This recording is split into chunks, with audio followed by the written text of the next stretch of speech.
నామమునకు మహిమ కలుగును గాక. సో దేవునికి మహిమ. అందరు ఎలా ఉన్నారండి?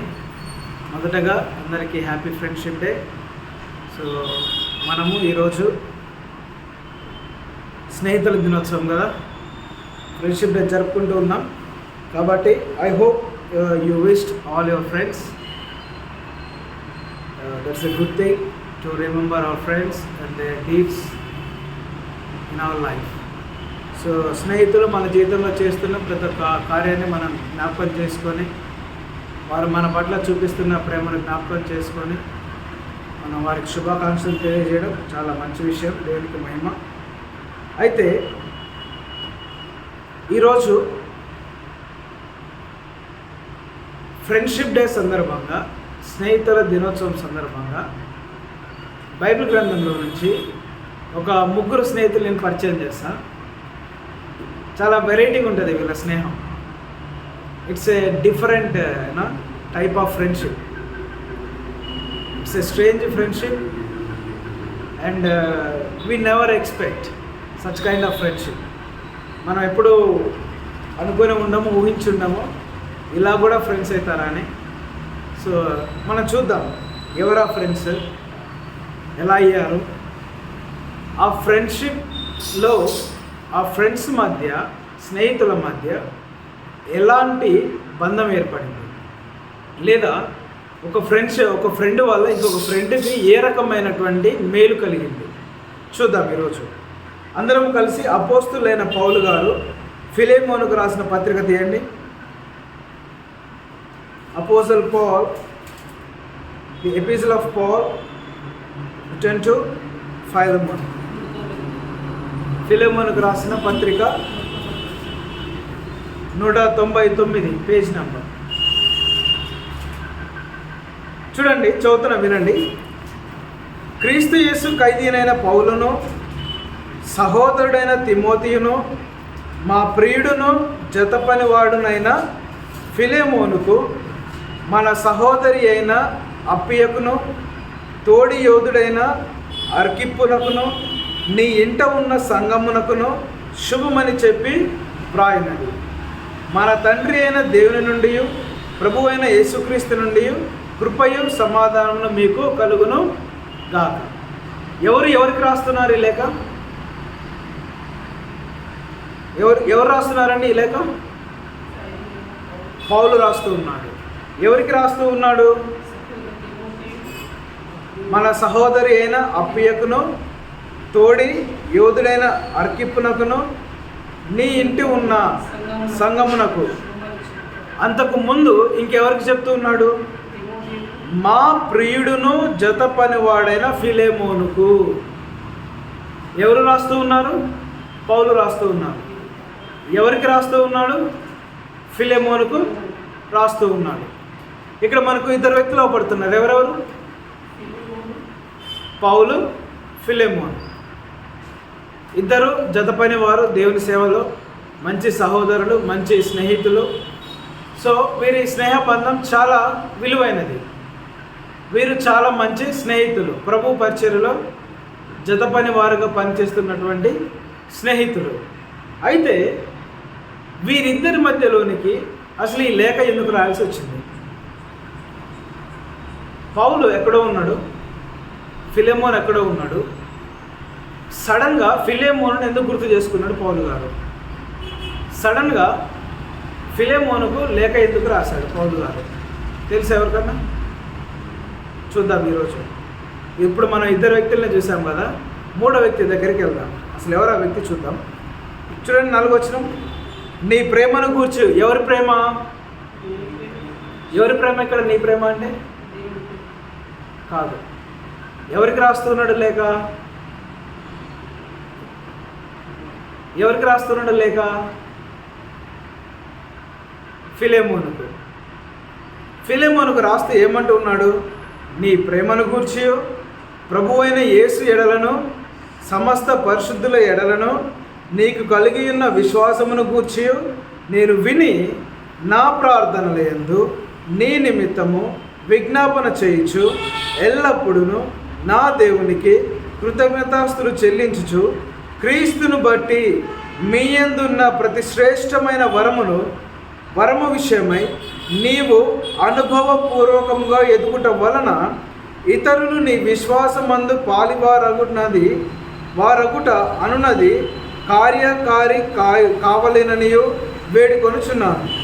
సహోదరుడా, పరిశుద్ధుల హృదయములు నీ మూలముగా విశ్రాంతి పొందినందున నీ ప్రేమను బట్టి నాకు విశేషమైన ఆనందమును ఆదరణను కలిగెను.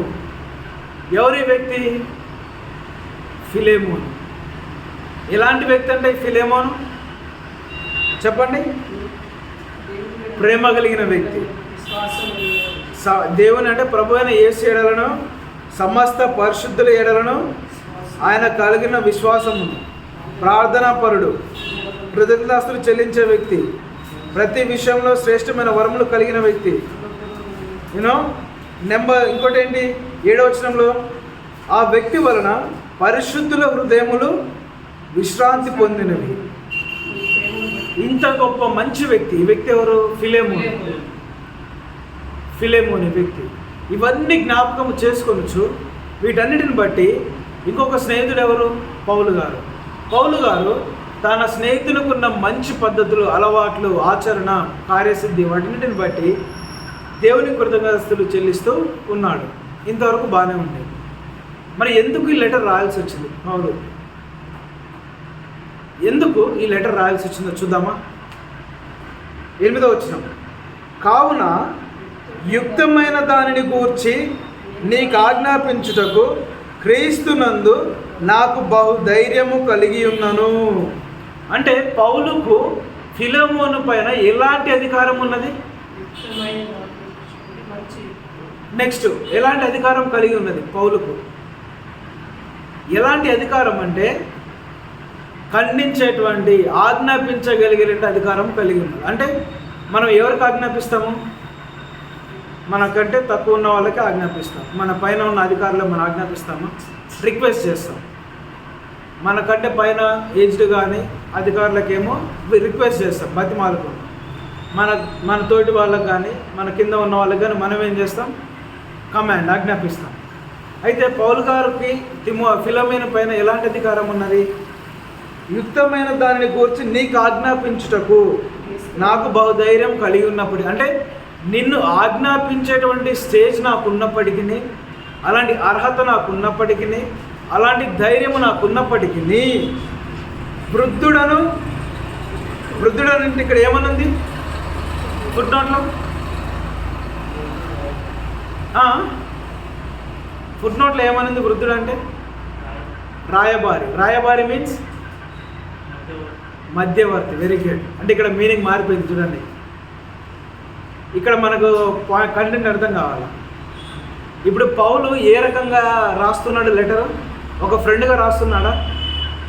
అఫ్కోర్స్ ఫ్రెండ్గానే, కానీ ఒక ఫ్రెండ్గా సెకండ్ పర్సన్గా రాయట్లేదు, థర్డ్ పర్సన్గా రాస్తూ ఉన్నాడు. నేను ఒక రాయబారిగా రాస్తున్నాను. రాయబారి అంటే దాని అర్థమైంది ఇంకొక వ్యక్తి ఉండాలి. మధ్యవర్తి అంటే ఇక్కడ ఫిలోమోను ఉన్నాడంటే అవతల వ్యక్తి ఇంకొకరు ఉండాలి. ఒకరు ఉంటేనే ఈ ఇద్దరికి మధ్య రాయబారిగా వ్యవహరిస్తాం. ఎవరా వ్యక్తి చూద్దామా. వృద్ధుడు అంటే రాయబారిగా ఇప్పుడు క్రీస్తు యేసు ఖైదీనై ఉన్న పౌలను నేను ప్రేమను బట్టి ఏం చేసుకుంటూ ఉన్నాడంట? వేడుకొనుట మరీ మంచిదని నా బంధకములలో నేను నా కుమారుడగు ఒనేసిము కోసరము నిన్ను వేడుకొనుచున్నాను. మీరు గమనించండి, పౌలు ఎంతగా తనకు తాను తగ్గించుకున్నాడంటే, ఇక్కడ చూడాలి అందరూ. ఒకసారి మనం పౌలు యొక్క క్యారెక్టర్ చూద్దాం. ఆజ్ఞాపించగలిగే అధికారం ఉన్న పౌలు, అనేక సంఘాలు కట్టిన పౌలు, అనేక గొప్ప పరిచర్య చేసిన పౌలు, అనేక సువార్తను ఆ స్థలాలకు వెళ్ళిన పౌలు, అనేక దెబ్బలు, శ్రమలు, నిందలు, హింసలు, అవమానాలు పొందిన పౌలు, బైబిల్ గ్రంథంలోనే కృత నిబంధనలోనే అధిక శాతము రాసినటువంటి పౌలు, ఎంతో అనుభవ జ్ఞానం కలిగిన పౌలు, ఒక వృద్ధ స్థానంలో ఉన్నటువంటి పౌలు ఏం చేసుకుంటున్నాడు? ఇప్పుడు బతిమాలుకుంటున్నాడు, వేడుకుంటూ ఉన్నాడు. ఎవరి దగ్గర? తనకంటే చిన్న వ్యక్తి దగ్గర. చూడండి ఎంత తగ్గింపు పౌలుకి. ఎందుకోసము? పౌలుకు అవసరం ఉండి తగ్గించుకున్నాడా? పౌలుకు అవసరం ఉండి కాలబేరానికి వచ్చిండా? పౌలు తనకేదో అవసరం ఉండదు, లేకపోతే పౌలు ఏదో తప్పు చేసి, లేకపోతే ఏదో ఒకటి చేసి ముఖం చెల్లక ఇప్పుడు తగ్గించుకొని ఉన్నాడా పౌలు? కాదు. తండ్రి స్థానంలో ఉన్న పౌలు, విశ్వాసంలో ఉన్న పౌలు, అధికారం ఆజ్ఞాపించగలిగే స్థానంలో ఉన్న పౌలు ఏం చేస్తున్నాడు? ఫిలెమోనుకి లెటర్ రాస్తా, అయ్యా నిన్ను వేడుకుంటూ ఉన్నా, నిన్ను బతిమాలుకుంటూ ఉన్నా. దీనికోసం? తన కోసమా? ఏమనుంది ఇక్కడ 10వ వచనంలో? వేడుకొనుట మరీ మంచిదని చెప్పి నా బంధకములలో నేను కనిన నా కుమారుడగు, అనగా రెండోది ఏముంది? కుమారుడు అంటే నా పిల్లయగు ఒనేసిము. ఒనేసిము అంటే ఇంకొక పేరు అర్థమైంది ఫుట్నోట్లో, సహాయకరమైన, అంటే నాకు సహాయకరమైనటువంటి ఒనేసిము కొరకు నేనేం చేసుకుంటూ ఉన్నాను? బతిమాలుకుంటూ, వేడుకుంటూ ఉన్నా, అర్జించుకుంటూ ఉన్నా. చూడండి ఒకసారి, ఒక మధ్యవర్తి అర్జిస్తాడా? మన గ్రామాల్లో ఏదైనా తప్పిదం ఏదో జరిగినప్పుడు పెద్ద మనుషుల దగ్గర పిలిపిస్తాం. ఆ వర్గం వారు వస్తారు, ఈ వర్గం వారు వస్తారు, మధ్యలో పెద్ద మనిషి నిలబడతాడు. ఈ పెద్ద మనిషి ఇరువురికి ఆజ్ఞాపిస్తాడా లేకపోతే బతిమాలుకుంటాడా? ఈ పెద్ద మనిషి తీర్పిచ్చేటప్పుడు లేదా దాన్ని సెటిల్ చేసేటప్పుడు పైన కూర్చుంటాడా లేకపోతే వాళ్ళ దగ్గర కూర్చుంటే కాళ్ళ దగ్గర ఉంటాడా? అరే అంటాడా? అయ్యా అంటాడా? కదా. పెద్ద మనిషి ఎప్పుడైనా తగ్గించుకోడు, అంటే అధికారాన్ని బట్టి ఆజ్ఞ ఇచ్చేలాగా, తీర్పు ఇచ్చేలాగా పైనే ఉంటాడు, కానీ కిందికి వస్తాడా? వాళ్ళకంటే తగ్గుతాడా? కానీ ఈ పెద్ద మనిషి ఏం చేస్తున్నాడు? ఇక్కడ వేడుకుంటూ ఉన్నాడు, దయచేసి. ఇది క్రీస్తుకు కలిగిన మనసు. నీకు అధికారం ఉన్న సిచ్యువేషన్లో, నువ్వు ఖండించగలిగిన పరిస్థితుల్లో, నువ్వు ఆజ్ఞాపించగలిగిన పరిస్థితుల్లో కూడా నీ అధికారాన్ని పక్కన పెట్టి, నీ అనుభవాన్ని పక్కకు పెట్టి, నీ ఏజ్ని పక్కకు పెట్టి, నీకున్న సామర్థ్యాన్ని పక్కకు పెట్టి, నీకున్న అనుభవాన్ని పక్కకు పెట్టి తగ్గించుకొని ఉంటావు చూడు ఆ సందర్భంలో. అది క్రీస్తుకు కలిగిన మనస్సు. అదే మనస్సు ఎవరు కలిగి ఉన్నారు? పౌలు గారు. ఆ మనస్సుతో ఏమంటూ ఉన్నాడు? నిన్ను వేడుకుంటూ ఉన్నాను. ఏమని? అతడు 11 చూడండి. అసలు ఎవరి ఒనేసిము? ఎందుకు ఒనేసిము కొరకు పౌలు గారు వేడుకుంటుందంటే చూద్దాం ఒకసారి. అతడు మునుపు నీకు నిష్ప్రయోజనమైన వాడే కానీ ఇప్పుడు నీకును నాకును ప్రయోజనకరమైన వాడయ్యను. నా ప్రాణము వంటి వాడైన అతనికి నీ యొద్ద తిరిగి పంపియున్నాను. నేను సువార్త కొరకు బంధకములో ఉండగా నీకు ప్రతిగా అతడు నాకు పరిచారము చేయి నిమిత్తము నా యొద్ద అతను నుండుకొనవలనని ఇంటిని కానీ నీ ఉపకార బలవంతము చేతనైనను కాక స్వేచ్ఛాపూర్వకమైనదిగా ఉండవలనని నీ సమ్మతి లేక ఏమీ చేయుటకు నాకు ఇష్టము లేదు. అతడిక మీదట దాసుడిగా ఉండక దాసుని కంటే ఎక్కువ వాడుగాను, ప్రియ సహోదరుడుగాను, విశేషముగా నాకును, శరీర విషయమును, ప్రభు విషయమును, మరి విశేషముగా నీకును ప్రియ సహోదరుడుగాను నీ యొద్ద ఎల్లప్పుడూ ఉండుటకే కాబోలు అతడు కొద్ది దినములు నిన్ను ఎడబాసి ఉండెను. కాబట్టి నీవు నన్ను నీతో పాలివానిగా ఎంచిన ఎడల నన్ను చేర్చుకొనినట్టు అతను చేర్చుకొను. ఇక్కడ జరిగినటువంటి సిచ్యువేషన్ ఏంటంటే పౌలు, ఫిలోమోను, ఒనేసిము. యాక్చువల్గా పౌలుని మనం కాసేపు పక్కకు పెడితే ఇంతకుముందే ఫిలోమోను, ఒనేసిము వారికి ఇరువురు పరిచయం ఉన్నటువంటి వ్యక్తులే. ఈ ఒనేసిము ఏం చేసేవాడంటే ఫిలోమోను ఇంటిలో పనిచేసే వ్యక్తి. అర్థమైందా ఇప్పుడు? ఫిలోమోను ఎవరు? ఒనేసిము ఇంటిలో ఒనేసిము ఫిలోమోను ఇంట్లో పనిచేసే వ్యక్తి. అయితే ఈ ఫిలోమోను, ఒనేసిమస్ చాలా మంచిగా ఉండేవాళ్ళు, మిత్రులుగా ఉండేవాళ్ళు. కలిసికట్టుగా ఉండేవాళ్ళు, చాలా స్నేహితులుగా ఉండేవాళ్ళు. అలా ఉంటున్న సందర్భంలో, అలా వెళ్తున్న సందర్భంలో, ఆ ప్రయాణంలో ఒకసారి ఒనేసిము ఏం చేశాడు అంటే, ఆ ఫిలెమోను ఇంటిలో ఏదో ఒకటి దొంగతనం చేసో లేకపోతే ఏదో ఒక తప్పిదం చేసి, అది ఎలాంటి తప్పిదం అంటే కొన్ని మన భాషలో చూస్తే, అంటే ఇతరుల స్క్రిప్చర్స్లో చూస్తే, ఆ తప్పిదాన్ని బట్టి ఉరిశిక్ష పడాలి యాక్చువల్గా ఒనేసిము. ఎందుకు? ఫిలెమోను ఇంట్లో చేసిన తప్పిదానికి, ఆ దొంగతనమో సంథింగ్ ఏదో, దాన్ని బట్టి అతడు తప్పిదము చేసి ఏమైపోయినాడు అంటే, నన్ను ఎక్కడ ఉరిశిక్ష వేస్తారో, నన్ను ఎక్కడ చంపేస్తారో అని చెప్పి ఫిలెమోను ఇంట్లో నుండి పారిపోయినాడు. ఎవరు? ఒనేసిము పారిపోయాడు. సో ఇప్పుడు ఫిలెమోనుకి ఎలాంటి హృదయం ఉంది ఒనేసిము పట్ల? ద్వేషం, కోపం, క్రోధం, చెడు మనస్తత్వం, దుష్ట మనస్తత్వం. అంటే నా ఇంట్లో ఇట్లా చేశాడని, దొరికితే చంపేయాలన్నంత కోపం. అలాంటి సిచ్యువేషన్లో ఫిలెమోను ఉన్నాడు. అయితే ఈ ఒనేసిము పారిపోయాడు కదా, పారిపోయినాడు. అప్పటికే పౌలు గారు జైల్లో ఉన్నాడు, బంధకంలో ఉన్నాడు. అయితే అది ఎలా అయిందో తెలియదు. వాళ్ళు పోలీసులు పట్టుకున్నారా, బటుకులు పట్టుకున్నారా, ఏమైందో తెలియదు. కానీ ఈ ఫిలెమోను పారిపోయి ఎవరి దగ్గరికి చేరాడంటే పౌలు దగ్గరికి చేరాడు, చెరసాలలో. అందుకే ఏమన్నా బంధకంలో నా కలిగిన కుమారుడు. బంధకంలో పౌలుకి పరిచయం అయ్యాడు. ఎవరు? ఒనేసిము. ఎప్పుడైతే ఒనేసిము పౌలుకు పరిచయం అయ్యాడో జీవితం మారిపోయింది. ఎప్పుడైతే దేవుని కలిగిన వ్యక్తులు మన జీవితంలోకి వస్తారో మన జీవితం మారిపోతుంది. దేవుని వెలుగు కలిగినటువంటి వ్యక్తులు మన జీవితంలోకి ఎప్పుడు వస్తారో మన జీవితం కూడా వెలుగుమయం అయిపోతుంది. మనలో ఉన్న దుష్టత్వం అంతా పారిపోతుంది. మనలో ఉన్న చెడు సాహసాలన్నీ వెళ్ళిపోతాయి. మనలో ఉన్నటువంటి ప్రతి ఒక్క దుష్ట ఆలోచనలు, దుష్ట మనస్తత్వం అన్నీ కూడా పారిపోతాయి. అయితే దేవుడు నిన్నేం కోరుకుంటున్నాడో తెలుసా? అలాంటి వ్యక్తిగా నువ్వు ఉండాలి. నువ్వు వెళితే మారు మనసు కలగాలి. నువ్వు వెళితే వెలుగు నింపబడాలి. నువ్వు వెళితే చెడు సాహసాలన్నీ మానేయాలి. నువ్వు అడుగు పెట్టి అక్కడ ఒక మార్పు కనపడాలి ఆ వ్యక్తిలో, ఆ హృదయంలో. అలా దేవుడు నిన్ను కోరుకుంటూ ఉన్నాడు. అయితే పౌలు ఏం చేశాడు?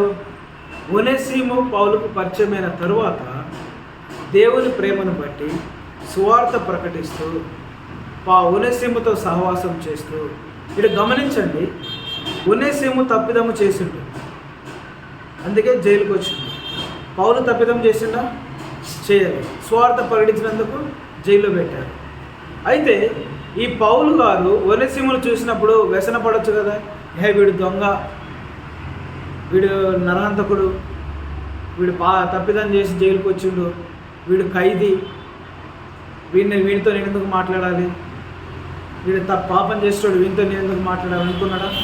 వీడు త్రాగుపోతూ, వీడితో నేను ఎందుకు మాట్లాడాలి, వీడు గంజాయి తీసుకున్నాడు, వీడితో నేను ఎందుకు మాట్లాడాలి, వీడు స్మోకింగ్ చేస్తున్నాడు, వీడితో నేను ఎందుకు మాట్లాడాలి, వీడు ఆల్కహాల్ తాగుతున్నాడు, వీడితో ఎందుకు మాట్లాడాలి అనుకున్నాడా? వీడు అమ్మాయిల చుట్టూ తిరుగుతున్నాడు, వీడితో ఎందుకు మాట్లాడాలనుకున్నాడా? వీడు వ్యభిచారంలో, దొంగతనంలో జీవిస్తున్నాడు, జాగ్రత్తలో జీవిస్తూ ఉన్నాడు, వీడితో ఎందుకు మాట్లాడాలనుకున్నాడా? అనుకోలేదు. క్రీస్తుకు కలిగిన మనసు, ఏ మనసు? యేసుక్రీస్తు వారు ఎందుకు వచ్చాడు? ఎవరిని పిలవడానికి వచ్చాడు? నేను పాపులను పిలవడానికి వచ్చాను కానీ నీతిమంతులను పిలవడానికి కాదు. నశించిపోయిన దాన్ని వెతికి రక్షడానికి వచ్చినది కానీ మంచిగా ఉన్నదాన్ని కాదంటున్నాడు. అదే మనసు పౌలు కలిగి ఉండి ఏమంటున్నాడు? అమ్మ, నాకు ఈరోజు ఒక ఆత్మ దొరికింది, ఎలాగైనా మారు మనసు కలగజేయాలి, రక్షించాలి, ఎలాగైనా స్టార్ట్ చేశాడు పౌలు గారు. ఒనేసిమును ప్రేమించడం, దగ్గర తీసుకోవడం, మాట్లాడడం, ఎవరు మాట్లాడకపోయినా తను మాట్లాడడం, పలకరించడం, తిన్నావా, బాగున్నావా, ఏం చేస్తున్నావు, ఎలా ఉన్నావు, ఎలా ఉంది ఆరోగ్యం అని తన మంచిర్యాలు చూసుకుంటూ పౌలు గారు ఒనేసిముకు దగ్గరయ్యాడు. దగ్గరైన తర్వాత ఇంకా ఆటోమేటిక్గా ఫ్రెండ్స్ అయినాక మనం రివీల్ చేస్తాం కదా మన పాస్ట్ ఏంటో తెలుసుకున్నాడు పౌలు గారు. ఇలా అయ్యా, నేను ఫిలెమోను వ్యక్తి దగ్గర పనిచేసే వ్యక్తిని, ఆ ఇంట్లో ఉన్నటువంటి వ్యక్తిని, కొన్ని సంవత్సరాలు ఇలా మంచిగా ఉన్నాం, కానీ తెలియక తప్పిదం వల్ల నేను పారిపోయి ఉన్నాను. ఇప్పుడు నా యజమాని అక్కడ ఉన్నాడు, నేను ఇక్కడ ఉన్నాను, నా తప్పు నేను తెలుసుకున్నాను, నేను మారాలనుకుంటున్నాను, ఇక నేను తప్పిదం చేయనని పౌలు గారితో మాట్లాడి సువార్త విని పౌలు గారు సువార్త ప్రకటించి యేసుక్రీస్తు వారిని పరిచయం చేసి రక్షణ మార్గం నడిపించి అంత మారు మనసు పొంది ఇప్పుడు ఏం చేస్తున్నాడు? ఒనేసిము పౌలుకు పరిచారం చేస్తూ ఉన్నాడు. సువార్త పౌలు గారు మొత్తం అబ్జర్వేషన్ చేస్తూ ఉన్నాడు ఒనేసిముని. ఎప్పుడైతే ఒనేసిము పరిపూర్ణంగా మారు మనసు పొంది దేవుని కొరకు నిలబడాలి, దేవుని కొరకు నేను ఎదగాలి, ఇక పాపము చేయొద్దు, తప్పిదములు చేయొద్దు, దొంగతనం చేయొద్దు, ఇక నేను నా మనసు మార్చుకున్నాను, ఎప్పుడైతే అవన్నీ చూసి పౌలు నిశ్చయించుకున్నాడు, ఆ తదుపరి పౌలు గారు ఏమని నిశ్చయించుకున్నాడు? మరలా ఈ దాసుని యజమాని దగ్గరికి పంపించాలి. ఇప్పుడు యాక్చువల్గా యజమాని ఏ స్థితిలో ఉన్నాడు? ఒనేసిము పట్ల కోపంలో ఉన్నాడు. ఒనేసిము పోతే చంపేద్దామన్న స్థితిలో ఉన్నాడు. ఎవరు? ఫిలెమోను. అది గ్రహించిన పౌలు గారు ఈ ఒనేసిముకి ఫిలెమోనుకి రాయబారిగా మారింది. అందుకే ఏమంటూ ఉన్నాడు? నేను నీకు, అందుకే ఆ పౌలు గారు ఏమన్నాడు?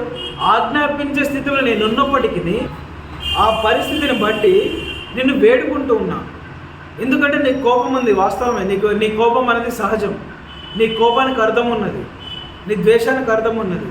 నీ దగ్గర తప్పిదం చేసి పారిపోయింది కాబట్టి నీకు నష్టం కలిగించింది కాబట్టి నీ కోపం ఉన్నది. అయితే ఒక్కసారి ఒనేసిమును బట్టి కాక నన్ను బట్టి ఒక్కసారి నన్ను చూడు.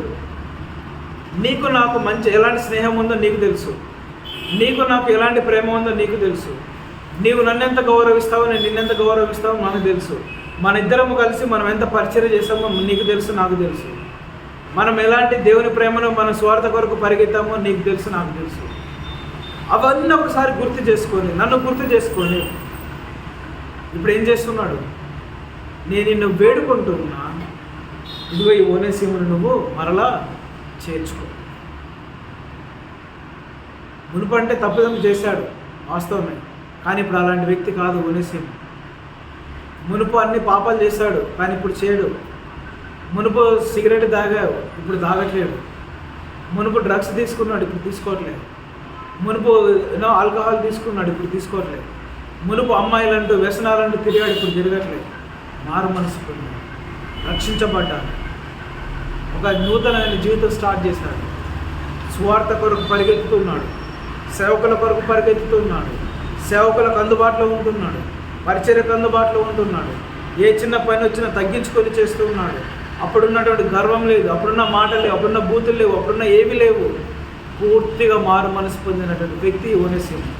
ఇప్పుడు ఎంతగా మారు మనసు పొందాడు అంటే పౌలు గారు ఏమంటున్నాడు 12వ వచనంలో, నా ప్రాణము వంటి వాడైన అతడు. ఎప్పుడు యూజ్ చేస్తామండి వర్డ్? 15వ వచనంలో ఉన్న వర్డ్. ఇతడు నా ప్రాణం వంటి వాడు అంటే నేను ఇతను ఒకటే అని ఎప్పుడు మనం ఎంత డీప్గా వెళ్తే మనం అంటాం? యు ఆర్ మై లైఫ్, నువ్వు నా ప్రాణం అంటాం. కామన్గా ఈ వర్డ్ ఎప్పుడు గర్ల్ ఫ్రెండ్స్ తోటి మనం అంటూ ఉంటాం. అంటే ఎప్పుడు ఎంత డీప్గా వెళ్తే ఆ రిలేషన్షిప్ మనం అంటాం అన్నమాట. బయట రోడ్డు కనబడిన వ్యక్తికి అంటావా నువ్వు నా ప్రాణం లాంటి వాడని? పోనీ ఒక ఫ్రెండ్ ఇప్పుడే మన పరిచయం అయ్యింది, ఎమ్మటి అంటావా నా ప్రాణం లాంటి వాడని? Just friend is a friend, that's enough. Can we say that is my soul, is my life? అంత డీప్గా మనం అంటామా? కానీ ఇక్కడ పౌలు ఏమంటున్నాడు? ఒనేసిము పౌలు గారు ఎంత కలిసిపోతే, ఎంతగా స్నేహంలో మునిగిపోతే, ఎంతగా ఒకరికొకరు అర్థం చేసుకొని, అంటే పౌలు గారు ఎంతగా ఒనేసిముని ఇష్టపడితే ఆ మాట అంటాడు కదా, నా ప్రాణము వంటి వాడి ఒనేసిము. నెంబర్ 2, ఎంత మారు మనసు పొందితే పౌలు గారు ఆ మాట అంటాడు? ఒక ఖైదీని, ఒక దొంగతనం చేసిన వ్యక్తిని, ఒక పారిపోయిన వ్యక్తిని, ఒక నష్టం చేసిన వ్యక్తిని ఎంతగా అబ్జర్వేషన్ చేసి ఎంతగా తన జీవితాన్ని పరిశీలించిన తర్వాత ఇలాంటి గొప్ప వ్యక్తి ఒక మాట అంటాడు, ఇతడు నా ప్రాణం లాంటి వాడని. అంత గొప్ప ఆత్మీయ తండ్రి మాట అన్నాడంటే ఖచ్చితంగా మారు మనసు పొందే ఉంటాడు కదా, జీవితం మార్చుకునే ఉంటాడు కదా. దాన్ని బట్టి ఫిలెమోనుకి ఏమంటున్నాడు? ఇతను నువ్వు చేర్చుకో. ఏమంటున్నాడు? 17వ వచనం చూడండి. చేర్చు కాబట్టి నీవు నన్ను నీతో పాలివానిగా ఎంచిన ఎడల నన్ను చేర్చుకున్నట్టు అతనిని. అంటే ఒకవేళ నేను నీకు నీకు నిజంగా ఇష్టం ఉంటే, నిజంగా నువ్వు నేను జత పని వారం అయితే, నేను నీ ఇంటికి వస్తే నువ్వు ఎంత ప్రేమగా నన్ను ఆహ్వానిస్తావో అదే ప్రేమను ఎవరికి చూపించమంటున్నావు? ఒనేసిముకు. నీ ఇంటిలోని పారిపోయిన వ్యక్తికి, నీ ఇంటిలో తప్పిదమ్మ చేసి బయటకు వెళ్ళిన వ్యక్తికి ఇప్పుడు మారు మనసు పొందాడు. నువ్వు నన్ను ఎలాగో ఆహ్వానిస్తావో సేమ్ అదే వేరు నువ్వు అతన్ని ఆహ్వానించని రాస్తూ ఉన్నాడు లేక. నెక్స్ట్ ఏమంటున్నాడు 18వ వచనంలో, అతడు నీకు ఏ నష్టమైనను కలగజేసిన ఎడలను, నీకు ఏమైనా రుణమున్న ఎడలను అది నా లెక్కలోనికి బాబా కదా. ఎంతగా నమ్మితే పౌలు ఈ మాట అంటాడు ఒనేసిమును. ఒకవేళ నీ ఇంట్లో 1,00,000 రూపాయలు దొంగతనం చేసి పోయిండేమో, అతను అడగొద్దు ఇప్పుడు. ఆ 1,00,000 రూపాయల దొంగతనము అది నా అకౌంట్లో, నేను పే చేస్తాను. 1,00,000 రూపాయలు ఆ డబ్బులు నేను పే చేస్తాను. ఒకవేళ నీ ఇంట్లో ఏదైనా నష్టం చేశాడా, ఆ నష్టము నా అకౌంట్లో, నా లెక్కలోనికి రాయి. పౌలు చేశాడని రాయి అక్కడ, ఒనేసిము కాదు. ఒనేసిము పేరు కొట్టే, పౌలు రాయి. ఈ దొంగతనం ఒనేసిము కాదు, పౌలు చేశాడని రాయి. నేను దానికి తీరుస్తాను అన్నమాట. చూడండి ఎంత గొప్ప రాయబారి. ఈ మాటలు ఎవరైనా వస్తాయండి? హాస్టల్లో సీనియర్కి జూనియర్కి, లేకపోతే ఇద్దరు జూనియర్లకు మధ్య గొడవ అయింది. కొత్తగా వచ్చినటువంటి జూనియర్ ఏం చేసిందంటే, ఇంతకుముందు ఉన్నటువంటి వ్యక్తి దగ్గర 1000 రూపాయలు దొంగతనం చేసిండు. పాపం అవసరాలు ఉంటాయి, కొత్తగా వచ్చిండు, అవసరాలు ఉంటాయి, అవి కొనాలి ఇవి కొనాలి. సో డబ్బులు లేవు చేతుల, అడుగుదామంటే మొహమాటం, ఎవరు తెలియదు. ఏం చేసిందంటే, ఎవరు లేని సిచ్యువేషన్లో పెట్టె దగ్గరికి పోయి 1000 రూపాయలు తీసుకున్నాడు, వెళ్ళిపోయినాడు. ఆ దొంగతనం జరిగిన తర్వాత ఆ వ్యక్తికి ఇదే వ్యక్తి తీసాడని తెలిసినాక గొడవ అయింది. మాట్లాడుకోవట్లేదు, ఇద్దరు పెడముఖం పెట్టుకున్నారు, అయిపోయింది. సడన్గా సీనియర్ ఎంటర్ అయింది సీన్లోకి.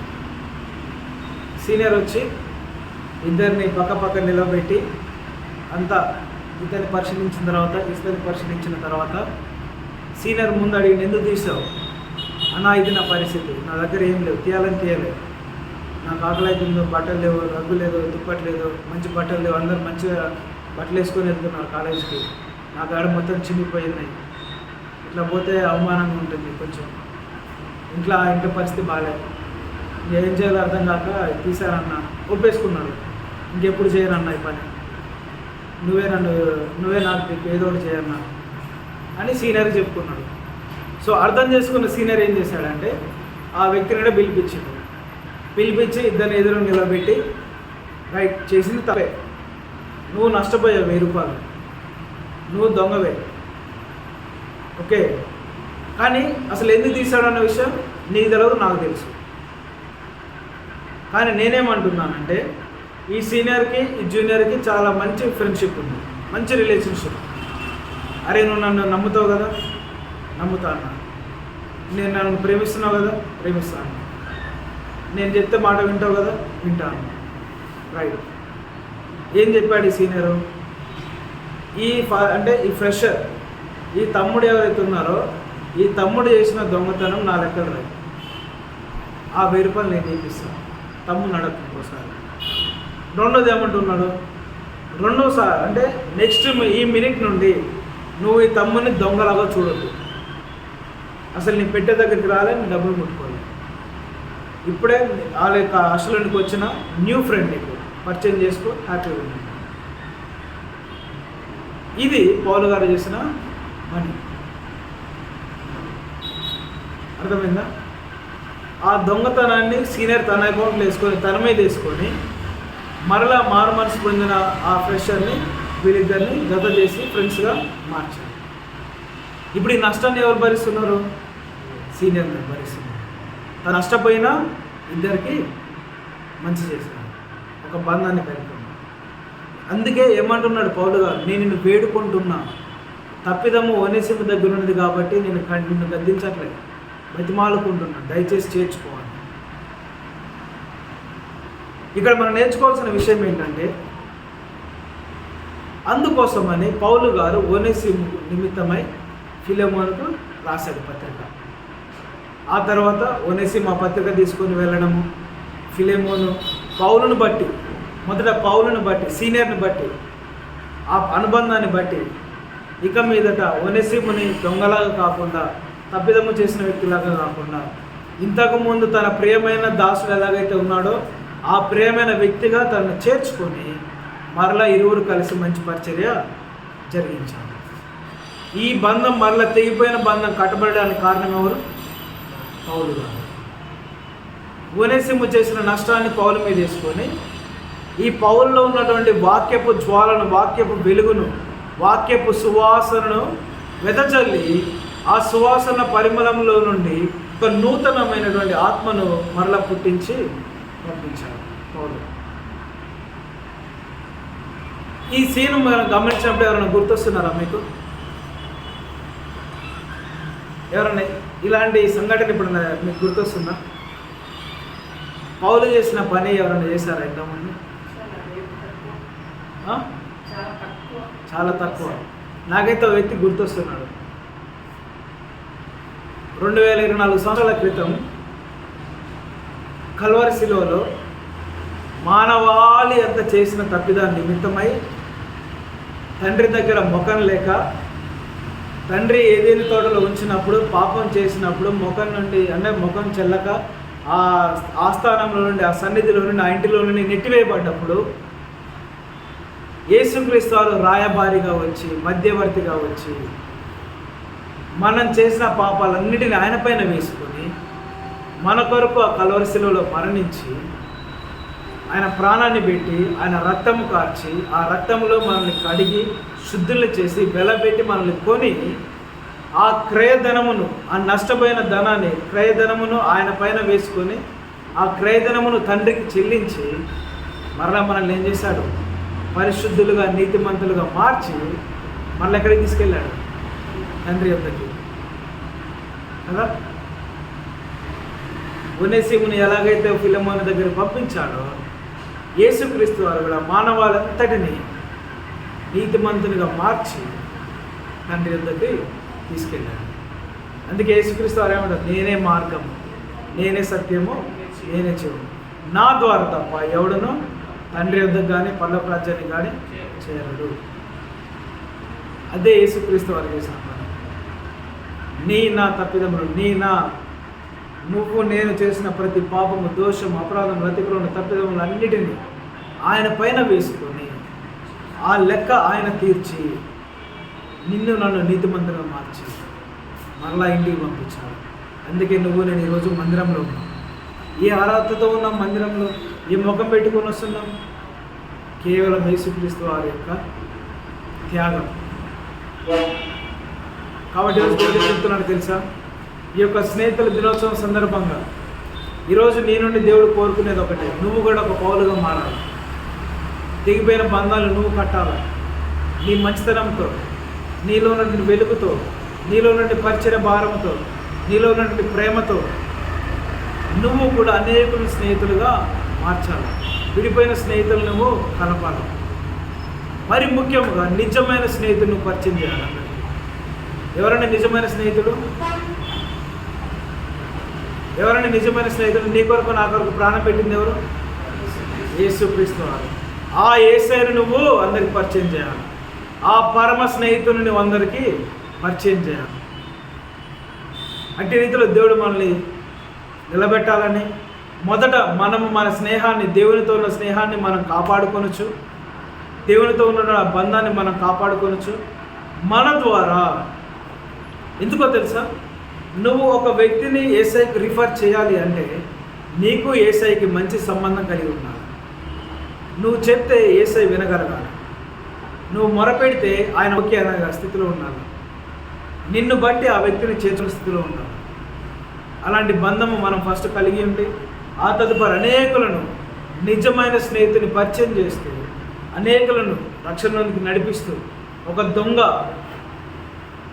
రక్షకునిగా మారాడు, ఒక దొంగ జత పనివాడిగా మారాడు, ఒక దొంగ పరిచర్యకు సపోర్ట్గా మారాడు, ఒక దొంగ పరిచర్యలో జత పనివాడిగా మారాడు.